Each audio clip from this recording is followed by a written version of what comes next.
کہ کہیں یہ لاش اب اٹھ کر کھڑی نہ ہو جائے اور ہمیں پکڑ نہ لے۔ ایس ایچ او کی حالت قابل دید تھی۔ گھبراہٹ کے مارے وہ بدحواس تھا۔ ہر شخص اس منظر کو دیکھ کر انگشتے بند اندھا تھا۔ جب ایس ایچ او کے حواس ذرا بحال ہوئے تو اس نے سپاہیوں کو حکم دیا کہ لاش کے ٹکڑے یکجا کرے۔ سپاہی ڈرتے ڈرتے لاش کے پاس پہنچے۔ کوئی بھی اسے ہاتھ نہیں لگا رہا تھا، مگر ایس ایچ او کا حکم مانتے ہوئے سب مجبور تھے۔ لاش کے ٹکڑے ایک کپڑے میں باندھ کر گاڑی میں ڈال دیے اور ایس ایچ او ملازموں سے پوچھ گچھ کرنے لگا۔ پھر میں بھی وہاں سے واپس آ گیا۔ دوسرے دن میں اپنے دوست خوشی محمد کے ساتھ، جو ایک اخبار کے لیے کام کرتا ہے، ہم دونوں ایس ایچ او سے ملنے کے لیے پہنچے۔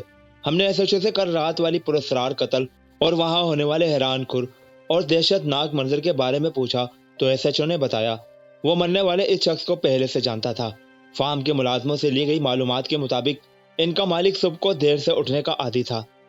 وہ اپنے کمرے میں سویا ہوا تھا اور ملازم باہر کام کر رہے تھے کہ اچانک کمرے سے چیخوں کی دل روز آواز آنے شروع ہو گئی۔ ملازم بھاگ کر اندر گئے تو وہاں کوئی بھی نہیں تھا، نہ ان کا مالک اور نہ ہی کوئی دوسرا آدمی۔ ابھی وہ حیران ہی تھے کہ چیخوں کی آواز فارم کے گیٹ کے پاس سے آنے لگی۔ ملازم ادھر بھاگے تو گیٹ کے پاس جو منظر تھا اسے دیکھ کر ایک ملازم تو وہیں بے ہوش ہو گیا، دوسرا شور مچاتا ہوا بھاگا اور لوگوں کو اکٹھا کر لیا۔ میں نے ایس ایچ او سے پوچھا، جب آپ لاش کے قریب گئے تھے اور پھر گھبرا کر واپس آ گئے تھے، اس کی کیا وجہ تھی؟ تو ایس ایچ او نے بتایا، میں جب لاش کے قریب پہنچا تو اچانک اس نے آنکھیں کھول دی اور مجھے گھورا اور ہلکی سی آواز میں کہا، اب تیرا نمبر ہے۔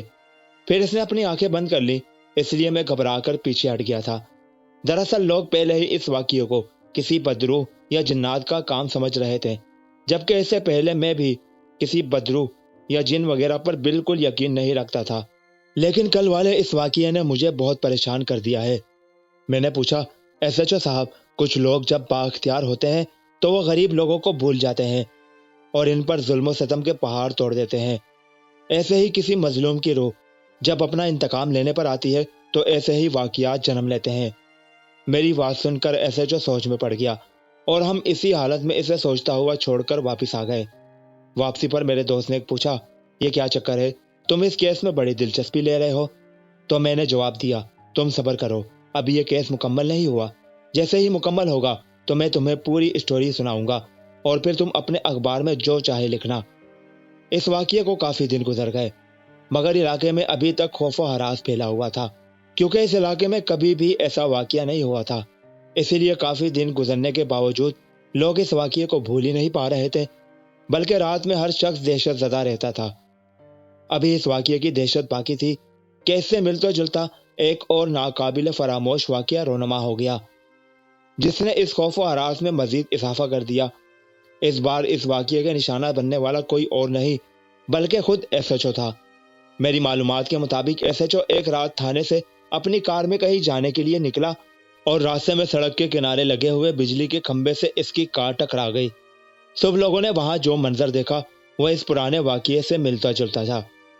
ایس ایچ او کی لاش کے بھی کئی ٹکڑے ہوئے تھے اور وہ ٹکڑے بے ترتیب کھمبے پر اور تاروں پر لٹک رہے تھے۔